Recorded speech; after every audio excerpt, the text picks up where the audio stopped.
Hoje, dentro de contabilidade geral, nós vamos entender as variações do patrimônio líquido.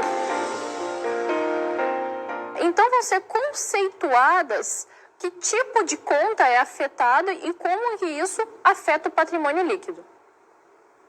No final de cada exercício social, que geralmente dura 12 meses, aí é uma regra geral, o ciclo operacional ele se divide em 12 meses para a maior parte das empresas, a empresa ela deve apurar o resultado, para verificar o quê? Se houve lucro ou prejuízo do exercício. E isso é feito mediante a comparação entre receitas e despesas, ou seja, o que eu ganhei e o que eu gastei para ganhar essas minhas receitas. As receitas normalmente se caracterizam por entradas de dinheiro relativas à atividade da empresa. Então aí eu preciso pensar, o que a minha empresa faz? É uma indústria, é um comércio ou uma prestação de serviço? Então aí eu coloco essa receita como decorrente da atividade. Porém, a empresa ela pode obter receita com outras atividades, independente da atividade principal dela. Como, por exemplo, receita de aplicação financeira, ela pode aplicar algum dinheiro em poupança ou algum fundo e ter retorno com isso aí. E também ela pode ter vendas de ativos não circulantes. Ela tinha uma máquina lá que ela já não usa ou que ela quer trocar essa tecnologia, então ela pode vender esse ativo não circulante e também obter algum tipo de receita. Já as despesas são caracterizadas por gastos de forma direta ou indireta no sentido contábil. Aí a gente está colocando o custo dentro aí do sentido de despesa, ou seja, um gasto, para que eu possa obter receitas. E a gente pode caracterizar dentro desse grupo os salários, impostos, lanches e refeições, entre outros, que são utilizados para eu obter de alguma forma a minha receita. Assim, o resultado econômico, lembrando que resultado econômico em contabilidade quer dizer confronto entre receita e despesa, isso é resultado econômico diferente do financeiro, que tem a ver com a parte de dinheiro dentro de contabilidade, é a comparação desses dois grupos de contas, ou seja, receita e despesa. Regimes contábeis de caixa e competência.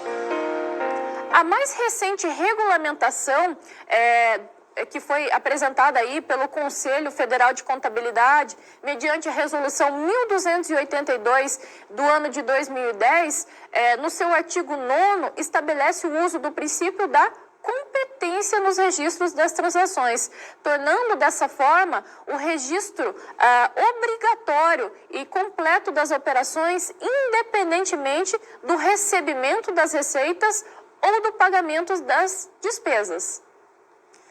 Assim, no caso das receitas, ou seja, quando eu tenho vendas, essas devem ser registradas no momento de sua geração, independentemente do recebimento. Ou seja, vendi à vista, eu preciso registrar a receita. Vendi a prazo, eu também preciso registrar a receita. Não recebi o valor, eu já registrei essa receita. Esse aí seria o regime de competência para o caso das receitas. E aí, pensando nas despesas, também elas vão ser registradas no momento do seu consumo, independentemente do pagamento. Eu não vou esperar para ocorrer esse pagamento, não vou esperar para ver em quantas vezes será esse pagamento, para que eu possa fazer o registro dessa despesa. Regime de competência. Para eu entender aí o que é o regime de competência, é necessário que se entenda aí alguns conceitos. Neste regime, o instrumento de análise utilizado é o fato gerador. Então, a palavra principal que a gente precisa ter em mente para conseguir entender o que é o regime de competência é fato gerador.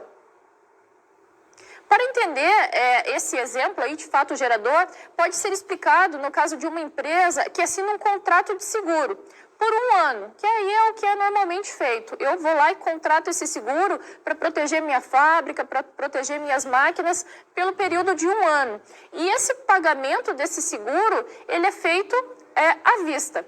Essa é a parte financeira. Em contabilidade, a gente tem que entender que a gente, obviamente, tem a parte financeira, que depende aí de outros departamentos, e a gente tem a parte contábil. Esse primeiro raciocínio, essa parte financeira, ela é feita por regime de caixa. Esse regime de caixa, ele vai fazer a apropriação do valor financeiro. Mas aí, num segundo momento, para eu começar a entender a apropriação e o regime de caixa propriamente dito, eu vou começar a fazer o reconhecimento da despesa de seguro. Isso vai acontecer quando eu fizer a apropriação, a divisão dos valores do seguro de acordo com os meses de incorrência do seguro. Ou seja, com o passar dos meses é que o fato gerador do seguro será reconhecido. Outro exemplo aí, para a gente tentar entender de novo esse regime de competência, ele pode ser dado pela conta de salário, pela conta, por exemplo, também de aluguel e de energia elétrica. Pois, por exemplo, aqueles que serão pagos no mês de abril, se a gente fixar aí o mês de abril como exemplo de determinado mês, eles são de competência do mês de março, ou seja, eles vão impactar no mês de março. Sempre quando eu tenho uma conta em contabilidade que ela é provisionada, ou seja, que eu vou ter o pagamento dela em um outro mês, eu preciso sempre me lembrar que provavelmente ela ocorreu no mês passado. Salários do mês de março que serão pagos em abril. Quando que esses salários ocorreram? Quando que esses funcionários trabalharam para o empresário? Eles trabalharam durante o mês de março inteiro e aí sim, o desembolso desse empresário ocorrerá no mês de abril.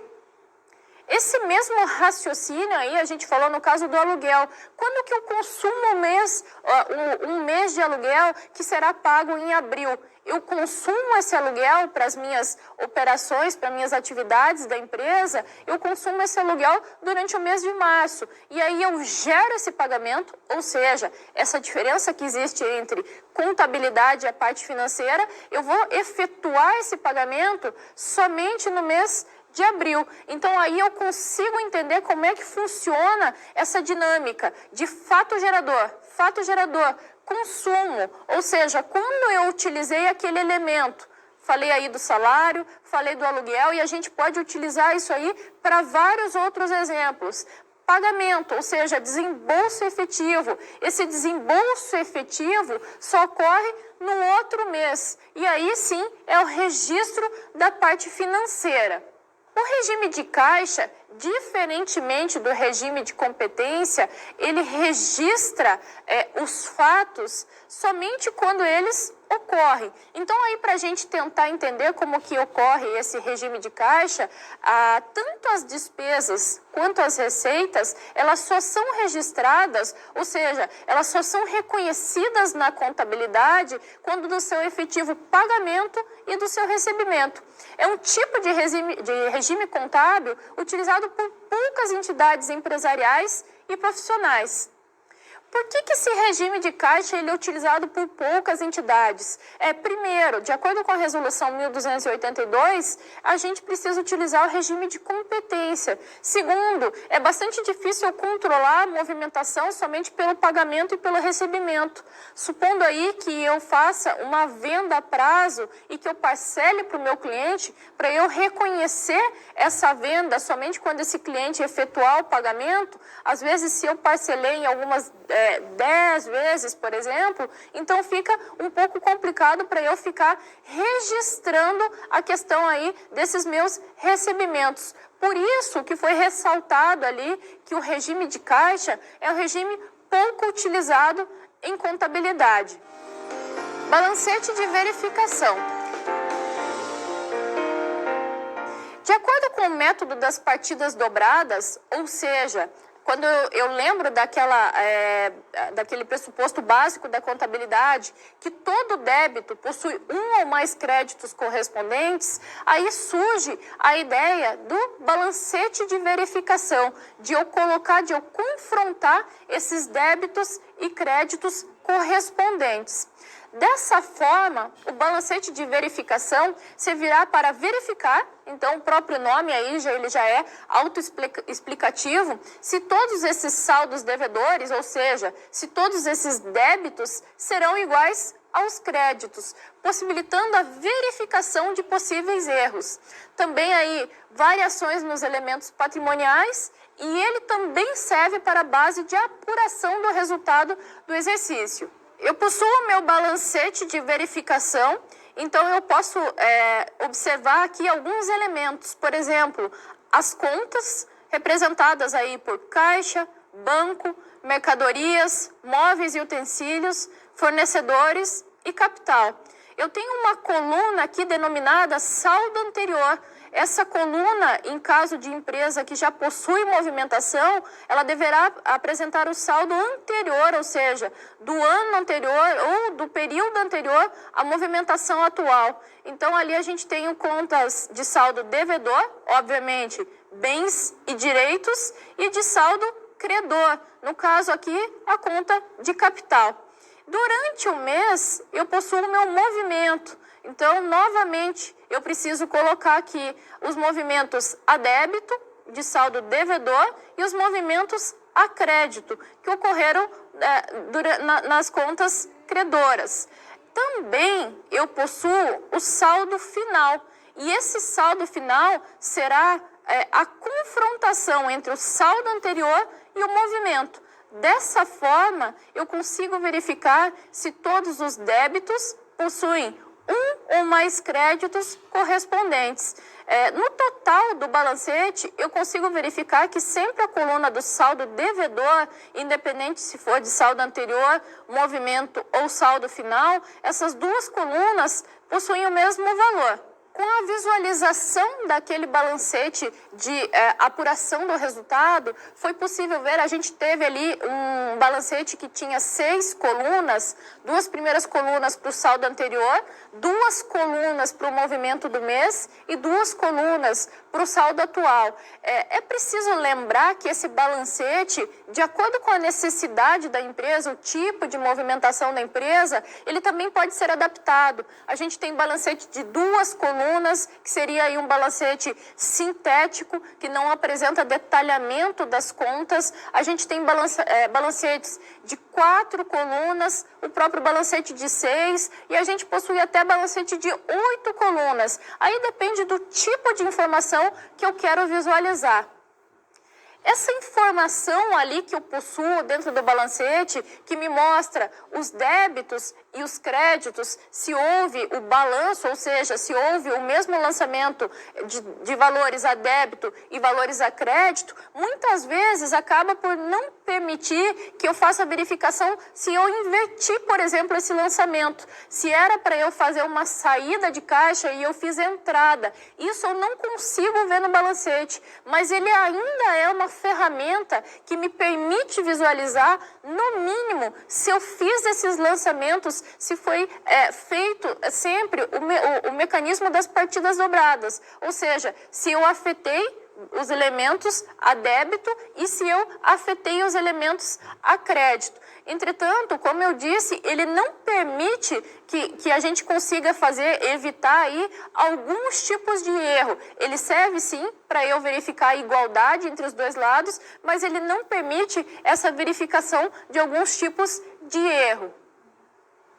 Esse balancete de verificação, atualmente, óbvio, com o avanço da contabilidade, ele é uma ferramenta, ele é uma demonstração que ele já é emitido pelo sistema. Então, eu tenho um sistema contábil que aí, dentro do meu sistema contábil, eu possuo o meu plano de contas e esse meu plano de contas já me permite gerar esse balancete de verificação. Então, antes de eu conseguir fazer o meu balanço patrimonial e depois fazer todas as minhas demonstrações, eu já consigo visualizar esse balancete e aí verificar pequenos erros. Eu também já consigo fazer aí uma pequena análise do que foi movimentado durante o mês, aquela coluna ali que eu possuía de movimentações, eu consigo ver exatamente o que aconteceu na conta caixa, o que entrou na conta caixa, o que saiu na conta caixa, caixa. Então, o balancete tem essa função também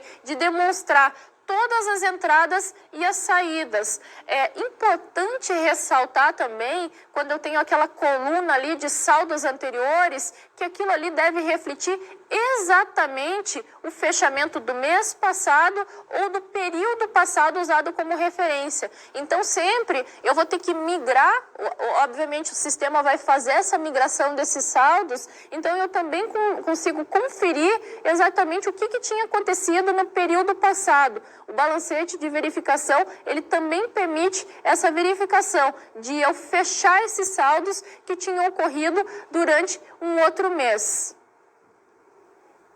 Foi falado aí que o balancete de verificação, além dessas funções aí que eu falei, de verificar débito e crédito, de apresentar o raciocínio, de eu observar o saldo anterior, ele também serve como uma ferramenta auxiliar para o encerramento do resultado. Então, quando eu elaboro esse balancete de verificação, é o primeiro passo para que eu possa fazer o encerramento do resultado. Esses lançamentos, eles são feitos num livro conhecido como livro diário, e depois eles são lançados no livro Razão, ou nos razonetes, se a gente pensar aí na contabilidade feita de forma didática, em sala de aula. E aí, depois, o que a gente tem? Essas contas de resultado, despesa e receita, elas devem ser transferidas e conferidas no balancete.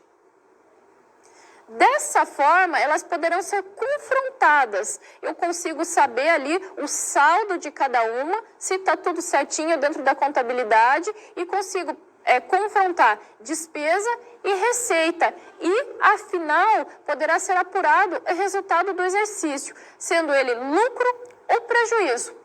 Depois disso aí, de eu ter apurado esses valores, eles passaram aí por diário ou por razão na contabilidade do dia a dia, ou razonete na contabilidade didática de sala de aula, eu vou fazer o seguinte movimento: eu vou conseguir elaborar o balanço patrimonial e aí eu vou mostrar se houve lucro e prejuízo ou prejuízo, e ele vai ser devidamente distribuído na conta de reserva, se for lucro, ou apresentado na conta de prejuízo.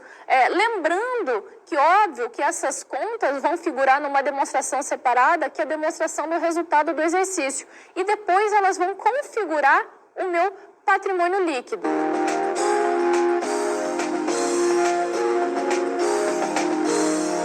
Para entender melhor o raciocínio de caixa e de competência, ou seja, essa diferença que existe dentro de contabilidade, de eu reconhecer uma receita e uma despesa, quando ocorre o fato gerador ou quando ocorre o pagamento ou o recebimento dessa receita e dessa despesa, e como esse fato impacta no patrimônio, é preciso ler o artigo Regime de Caixa versus Regime de Competência, publicado no site direitofoliowall.com.br. E aí você pode ver uma situação real. Bons estudos!